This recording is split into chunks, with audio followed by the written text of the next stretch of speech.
The wedding coordinator's voice on the phone was measured, almost apologetic. "Miss Calloway," she said, "the remaining balance for your brother's reception is $26,000. How would you like to handle that today?" For a moment I genuinely thought she had the wrong number. I was sitting at my kitchen table in Charlotte, North Carolina. Early morning light pressing through the blinds. Coffee still steaming in front of me. The phone was on speaker and those words just floated there in the quiet air like something that didn't belong. $26,000. For a wedding I had never been allowed to walk into. I took a slow breath and asked the only question that made any sense. "Ma'am," I said carefully, "why would you think I'm paying for my brother's wedding?" A pause on the other end. "Well," she said, "your name is listed as the financial guarantor on the reception contract." And just like that, the memory came back with the force of something that had been waiting. The estate vineyard. The string lights strung between old oak trees. My parents standing at the entrance like sentries. And my mother's voice delivering the words I still couldn't fully process. "Only family is allowed inside tonight. You weren't invited." 3 days earlier I had believed I was doing something good. I'm 63 years old and after a lifetime of building things from nothing, I've learned to keep my life clean and uncomplicated. I live alone in a narrow brick house in Charlotte, not far from the Veterans Outreach Center where I spend 2 mornings a week helping former service members navigate benefits paperwork and medical appointments. My days follow a rhythm I've spent years earning. Coffee, the morning news on the radio, a walk around the block if the weather cooperates. But that particular week had been different because my younger brother, Cody, was getting married. Cody is 9 years younger than me. Growing up, he was the one who required the most tending. Extra patience, extra encouragement, extra second chances. I was the other kind. The self-sufficient one. At 19, I enlisted in the Navy, spent 24 years in service, and retired as a senior chief petty officer. My parents had been proud. Quietly, in the way that parents sometimes are when a child succeeds in a direction they didn't quite choose for them. But Cody had always been the one they worried over most. The one they orbited. Still, family is family. When I heard about the wedding, I cleared my schedule and made plans to be there. I called the outreach center and let them know I'd be gone a few days. Heading up to Tennessee, I told my supervisor, Ellen, "Cody's getting married." She smiled warmly. "Well, that's as good a reason as any for a road trip, Margaret." And she was right. The drive from Charlotte to Knoxville takes about 3.5 hours on a clear day, and I've always found long drives useful for thinking. I left early that Thursday morning with a small overnight bag and a wrapped gift on the passenger seat. A set of crystal wine glasses, nothing elaborate but solid and lasting, the kind of thing that actually gets used. The closer I got to Tennessee, the more I found myself drifting back through the years. Sunday dinners around my mother's table. The way the old house smelled in October. Life had been simpler then, before everyone grew up and moved into their separate versions of the story. By late afternoon, I reached the vineyard where the ceremony was being held. Rolling green hills, rows of trellised vines, a restored stone barn wrapped in warm light and white flowers. Guests were moving in small clusters across the gravel path, laughing, taking photographs near a wooden arch covered in greenery. For just a moment, standing there with the gift in both hands, I felt something I hadn't felt in a long time. Hopefulness. Like maybe this was the night the distance between us would finally shrink to something manageable. I walked toward the entrance. That's when I saw my parents. They were positioned just outside the main doors, greeting arrivals. My father saw me first. His expression flattened immediately. Then my mother turned. The look on her face wasn't anger. It was worse than anger. It was the look of someone caught doing something they'd rather not explain. She moved toward me quickly, pulling her voice down low. "Margaret, what are you doing here?" I blinked. "What do you mean?" "I came for the wedding." She glanced back at the entrance. "Only family is allowed inside tonight." I almost laughed. I said it quietly. "I am family." She hesitated, and in that hesitation was everything I needed to know. Then she said the words. "You weren't invited." For a moment the sounds around me seemed to pull back. Guests moving past, music filtering through the barn walls, a bottle of champagne opening somewhere nearby. "You're serious," I said. My father stepped forward. "Margaret," he said, his voice tight and low, "we didn't think you'd actually come." I looked from one to the other. "Does Cody know I'm here?" My mother sighed in a way that said everything without saying anything. "He has a lot going on today." That was their answer. Not a no. Just a vanishing act disguised as compassion. I stood there for a moment that felt much longer than it was. Then I nodded once, slowly. I won't make a scene, I said. I held the wrapped gift out to my mother. Make sure they get this. She took it with both hands awkwardly, like she wasn't sure whether to be grateful or ashamed. I turned and walked back across the gravel to the parking lot. My shoes made a quiet, steady sound on the stones. I sat in my car for a while before starting the engine. Not crying. Just sitting with it. There's a particular kind of pain that doesn't announce itself loudly. It arrives slowly, like cold water rising in a room you thought was safe. The feeling that somewhere along the way, without any single dramatic moment, you were removed from a story you thought you were part of. The next morning I packed my bag and drove back to North Carolina. No phone calls. No messages. No one checked in. Until 3 days later, when a wedding coordinator called to ask how I intended to pay $26,000 for a reception I'd been turned away from at the door. And just like that, the story I thought was over turned out to have barely started. The moment the coordinator said my name was listed as the financial guarantor, something inside me went completely still. Not angry. Not shaking. Still, the way the surface of a lake goes still just before a storm rolls across it. At 63, I've learned that when something doesn't add up, the most useful thing you can do is slow down and gather information before you move. Ma'am, I said evenly, could you walk me through exactly what that means? The woman on the other end, she'd introduced herself as Renee, sounded relieved that I wasn't raising my voice. When the reception contract was finalized, she explained carefully, your brother indicated that you would be covering the remaining balance as a wedding gift. Your name and contact information were listed as the responsible party. I leaned back in my chair. My brother told you that? Ma'am. And you never contacted me directly. There was a pause. No, we were told to send the invoice after the event so as not to spoil the surprise. I took a slow breath. Renee, I said calmly, I need you to understand something. I was not inside that wedding. I drove 3.5 hours to attend, and my parents stopped me at the entrance and told me I wasn't invited. The silence on her end had texture to it. I'm sorry. What? I explained. Quietly. Completely. By the end, Renee's voice had shifted to something more careful. That was absolutely not the impression we were given, Mrs. Calloway. She asked if she could email me the documentation on file. I said that would be very helpful.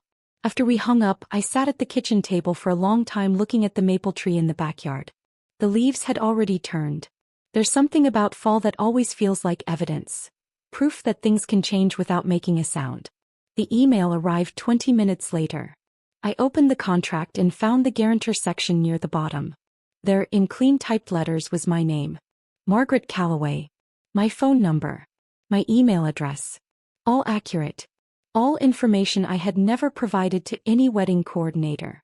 And then the signature line. I stared at it. The handwriting was mine in the rough way a forgery is always the original. Close enough to fool someone who didn't know better, clumsy enough to be obvious to anyone who did. Someone had practiced my signature just enough to get it onto a contract and not a single stroke further. I leaned back and pressed my fingers against my temples. Well, I said to the empty kitchen, that answers at least one question.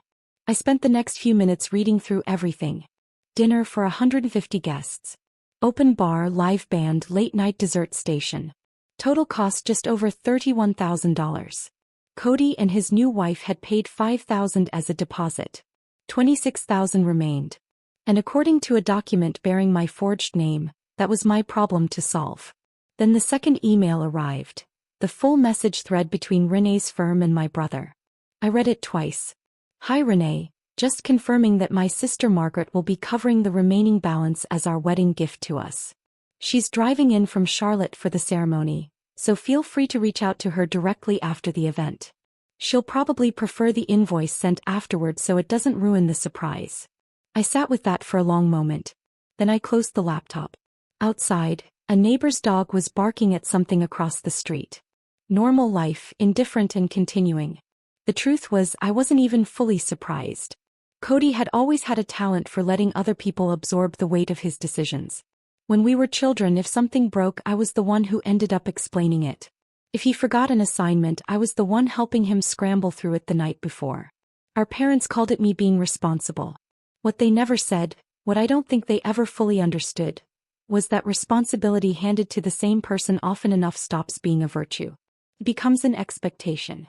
And expectations, unexamined, become traps. My phone rang just before noon. Cody. I watched his name on the screen for 2 full rings before answering. Oh. His voice came through tight and clipped. Margaret, what did you say to the venue? I smiled faintly. Hello to you. This isn't funny. I said gently. I didn't say anything funny. I simply told them the truth. There was a pause. You were supposed to help. Help, I repeated. With the reception. Cody, I said, you told the venue I would cover $26,000. You can afford it. That sentence landed in the room like something dropped from a height. You didn't invite me to the wedding. He said quietly, that was Mom's decision. And yet, I said, you were comfortable putting my name on the bill. He exhaled hard. You're making this bigger than it needs to be. For the first time since that gravel parking lot, I felt something steady move through me. Not heat. Not shaking. Something cooler and more certain. Oh, I said softly. I think you've already made it exactly as large as it is. He had nothing for that. And in the silence that followed, something shifted inside me that I hadn't expected. A quiet, firm recognition that this time I was not going to step in, smooth things over and carry something that had never belonged to me. This time the weight was going to land where it had always been meant to. Renee called again the next morning. Her voice was more cautious now, the tone of someone moving carefully across uncertain ground. Ms. Calloway, our legal department has reviewed the documentation you submitted along with your statement. I poured my coffee and listened. Because the signature on the guarantor line cannot be verified as yours, she said, the venue cannot legally hold you responsible for the outstanding balance. I nodded to myself. That makes sense.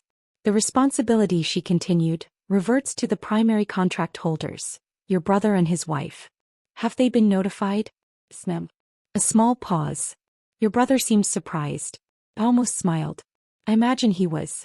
Before we hung up, Renee said something I hadn't expected. Miss Calloway, for what it's worth, you handled this with a great deal of composure. I thought about that.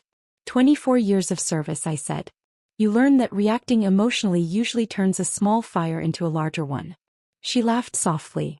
Well, whatever the reason, you handled yourself with real dignity. After the call ended, I sat quietly at my table. It wasn't triumph. It wasn't satisfaction in any sharp or satisfying way. It was more like the feeling of a room returning to level after years of listing slightly to one side.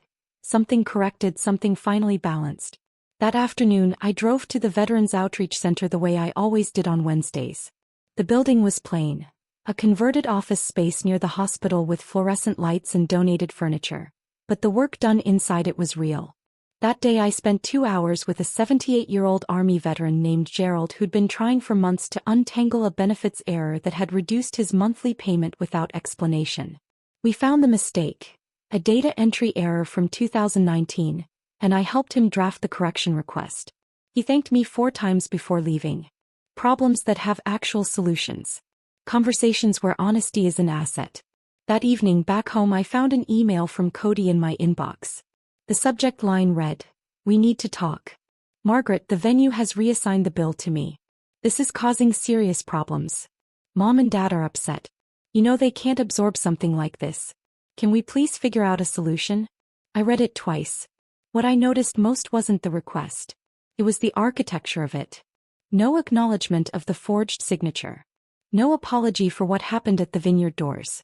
Just the same quiet assumption that had run underneath every interaction we'd ever had. That Margaret would handle it because Margaret always handled it. I typed my reply. Cody, you told the venue I would pay for a wedding I was not invited to attend. I did not sign that contract. I am not responsible for that bill. Margaret. I hit send. 10 minutes later my father called. He had never been a man who warmed up slowly. His sentences had always arrived like instructions. Short, direct, load-bearing. So when he said, "Margaret, we need to talk," I already knew the conversation was going to carry weight. I set the phone on speaker and sat back. All right. What's on your mind? There was a long pause. The faint sound of a television in the background. The same living room I'd grown up in. Finally, the vineyard called your mother this morning. I imagine they did. They said you told them you're not responsible for the bill. That's correct. Another pause. His voice, when it came again, carried that particular quietness that had always meant he was choosing words carefully. We thought you would help. Not an apology. Not an explanation. Just the assumption again, stated plainly as if it were self-evident. Dad, I said gently, I drove 3.5 hours to be at that wedding. I know. You and Mom stopped me at the door. He cleared his throat. That was a misunderstanding. I leaned back in my chair. A misunderstanding. Daniels, he caught himself. Cody's wife wanted a smaller guest list. 150 people is a small list now? He didn't answer. I could hear him breathing. Then he said the sentence that explained everything without meaning to. Margaret, we didn't think you'd actually come. That hung between us. You didn't think I'd come to my own brother's wedding. You've been distant for years. I've been living in a different state. He paused. Exactly. There was the quiet judgment I had lived with since I was 19 years old. The moment I chose service over staying. The moment I decided my life was mine to build. I'm not sure how that explains a forged signature on a legal contract, I said evenly. The silence that followed was longer than the others. Then quietly, your mother handled the contract paperwork. Of course she did. Mom had always believed she was efficient at solving problems. Right up until the solutions created larger ones downstream. Did Cody know what she was doing? He knew we were planning to ask for your help. That's not what I asked. He said nothing. And that said everything. You put my name on a $26,000 contract without asking me, I said. You can afford it. The same sentence Cody had used. Word for word. For a moment I was almost impressed by the consistency. Dad, I said, this has never been about what I can afford. Well, it's certainly about what we can't. I could hear the frustration beginning to sharpen in his voice. Your mother and I are retired. We don't have that kind of money sitting around. I understand that. Then you understand the problem. Yes, I said. I do. The problem is that for 63 years, my family has operated on a single assumption. That eventually Margaret will step in and carry whatever is placed on her shoulders. And the truth was they hadn't been wrong. I had done it my entire life, quietly, without asking for acknowledgement. But something about standing alone in that vineyard parking lot while music played inside had rearranged something deep in my understanding of myself. Maybe it was age. Maybe it was the specific weight of being turned away by your own family. Maybe it was simply the clarity that comes when there is nothing left to protect. I'm not paying that bill, I said quietly. My father exhaled slowly. You're going to let your brother start his marriage buried in debt? I thought about that question honestly before answering. No, I said. Cody started his marriage by forging my signature on a legal document. He built that debt himself. A long silence followed. Then my father said, you've always been stubborn. I smiled faintly at the wall. He used to call it reliability. Responsibility means helping family. And sometimes, I said, it means not doing so. He went quiet for several seconds. Then your mother is very upset. I'm sure she is. She says you're humiliating the family. I shook my head slowly. Dad, I said quietly, they told a business that I would pay for a reception I was turned away from. Yes, but that was supposed to stay between us. And there it was, finally in plain language. This had never been about right and wrong. It had been about appearances. About keeping things tidy. About handing the mess to Margaret and trusting her to make it disappear. Well, I said evenly, it isn't private anymore. What are you planning to do? Nothing dramatic. The venue asked for a written statement confirming I didn't authorize the contract. I provided it. So what happens now? The responsibility returns to the people who actually signed the agreement. He said nothing for a moment. Then quietly, that means Cody. Yes. Another silence. Longer this time. When he finally spoke, his voice had aged 10 years in the course of one phone call. You've changed, Margaret. I considered that. Oh, I said softly. I think I've finally stopped carrying things that were never mine to carry. The following week was strangely quiet. No dramatic messages. No late-night calls. Just silence, and at my age, silence is something I've learned to read carefully. Either people are processing or they're regrouping. I went back to my routine. Walks in the crisp morning air. Tuesdays and Wednesdays at the outreach center. Gerald stopped by again that Thursday with paperwork confirming his corrected benefits payment had been reinstated. He shook my hand with both of his. Problems with actual solutions. 3 weeks later, my father called again. He sounded slower. More deliberate. Margaret, do you have a few minutes? I stepped outside the outreach center into the parking lot. I have time. Your mother and I met with Cody yesterday. There was a pause. They're setting up a payment plan with the vineyard. That's a reasonable solution, I said. It is. A long pause followed. Then, it's going to take them several years. I didn't speak. Across the parking lot, two older men were walking slowly toward the entrance, talking and laughing about something I couldn't hear. Life continuing. You didn't call just to tell me about the payment plan, I said. Oh. Another pause. Your mother wants to apologize. I let that settle before responding. I see. She knows she handled things badly. That's one way to describe it. And Cody? He's embarrassed. That might be a useful feeling for him. My father laughed quietly just once. You always did say things plainly. That takes practice. Neither of us spoke for a moment. Then he said something I hadn't anticipated. You know, when you joined the Navy, your mother thought you were running away. Running from what? From us. I looked up at the gray sky above the parking lot. That wasn't it, I said. What was it then? I was building something. He considered that. I suppose we never fully understood that. Well, he sighed. Cody always needed more. You always seemed not to. Capable people still need to be treated with respect, I said. I see that now. Pause. Then your mother cried after the wedding. Why? She said she realized too late what she'd done. It's strange what hearing that does to you. The way anger can suddenly feel heavier than it's worth. I never wanted distance, I said. I just wanted to be treated like I mattered. You did matter. Then why did it take 60 years to say that out loud? He didn't answer. Instead he asked, would you consider coming for Thanksgiving? The question surprised me. My parents had never been the type to extend that kind of plain invitation. But time does things to people. Quietly, without announcement. I'd have to think about it, I said honestly. That's fair. Dad, yes. If I come, I won't be pretending this didn't happen. I wouldn't ask you to. For the first time since the vineyard parking lot, I felt something loosen inside my chest. Not forgiveness yet. But the first condition for it. Before we hung up, he said, you handled all of this better than I would have. I smiled faintly. That comes with experience. Thanksgiving arrived under a low gray Ohio sky. I left Charlotte before sunrise and drove the same roads I'd taken weeks earlier, watching the landscape shift from Carolina pines to Tennessee ridgelines to the flat, familiar farmland of southern Ohio. 8 hours of thinking. But the thoughts were different this time. Not sharp. Not rehearsed. Just reflective, the way thoughts get when the anger finally burns down to something more useful. By the time I pulled into my parents' driveway, the light had already started to fade. The house looked smaller than I remembered. My father opened the front door before I reached the steps. We stood looking at each other for a moment, the two of us, and I could see the years on him in a way I hadn't let myself notice before. Hi, Dad. Hi, Margaret. Come in. The house smelled the way it always had on Thanksgiving. Turkey, sage, and my mother's pumpkin pie, the one recipe she'd never written down. My mother was in the kitchen when I walked in. She turned, and for a moment neither of us spoke. Then she crossed the floor and pulled me into a hug. A real one. The kind that cost something. I'm sorry, she said quietly. Just 2 words. But 2 words can hold a great deal depending on who says them and what it took to get there. When she stepped back, her eyes were wet. I handled the wedding terribly. Yes, I said. She nodded. I thought if I put your name on the contract, you'd take care of it quietly and everything would work out. That sounds like you. I didn't understand how much damage I was doing. I looked around the kitchen. Same cabinets. Same table.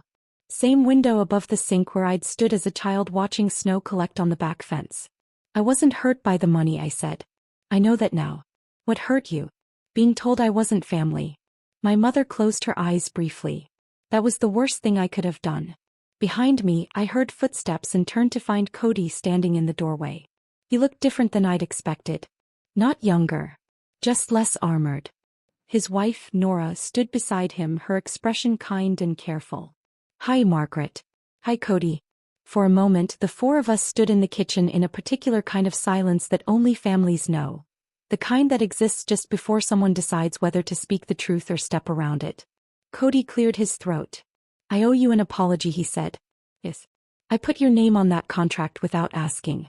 Yes, you did. I don't know what I thought. That you'd cover it and we'd figure out the rest later. That seems to be a family tradition. He managed a small, uncomfortable smile. We're paying it off, he said. I heard. It'll take a few years. That's all right. He looked surprised. You're not angry anymore? I thought about that honestly. I said. For a while. But anger has an expiration date if you're paying attention. Nora spoke then. In a strange way she said all of this actually helped us. We looked at her. She shrugged, unashamed. Cody and I had to sit down and figure out our finances together from scratch. Really figure them out. Cody laughed quietly. Turns out marriage starts with a lot of spreadsheets. That's not the worst foundation, I said. Dinner that evening was quieter than Thanksgivings used to be. But it was also more honest. We talked about real things, about retirement and benefits and Nora's work as an occupational therapist and what I'd been learning at the outreach center from the veterans who came through those doors carrying decades of unresolved paperwork. And for the first time I could remember, no one at that table worked very hard to make things seem like something they weren't. Later, after the dishes had been washed and Cody and Nora had gone to bed, my father and I sat together in the living room. Same chair he'd always used. Same lamp in the corner. He said, I always thought strength meant fixing everyone else's problems. I smiled faintly. A lot of people think that. He nodded slowly. But watching you these past few months I started to see something else. What's that? That real strength can also look like refusing to carry a weight that was never yours. I nodded. The Navy teaches you that. Either you do or you drown. He leaned back in his chair. I'm proud of you, Margaret. At 63, those 4 words still landed somewhere real. More than I would have predicted. Before I went to bed, I stood at the window of my old childhood room and looked out at the quiet Ohio street. The empty driveways, the dead leaves, the streetlight casting its familiar pale circle on the pavement. The wedding. The forged contract. The phone calls. All of it had started as a story about betrayal. But it had become something else without my permission. A reminder that the people who underestimate you most are usually the ones who needed you most to stay small. That respect is not inherited. It is earned or it is taken back. And that sometimes the most powerful thing you can do in a room full of noise is simply refuse to disappear. If this story reminded you of someone in your own life, someone who quietly held their ground until the truth caught up with everyone around them, share it with them. And if you enjoy stories about real life, family, and the things time eventually teaches us, subscribe and join us again. Because the quietest stories almost always carry the deepest truths.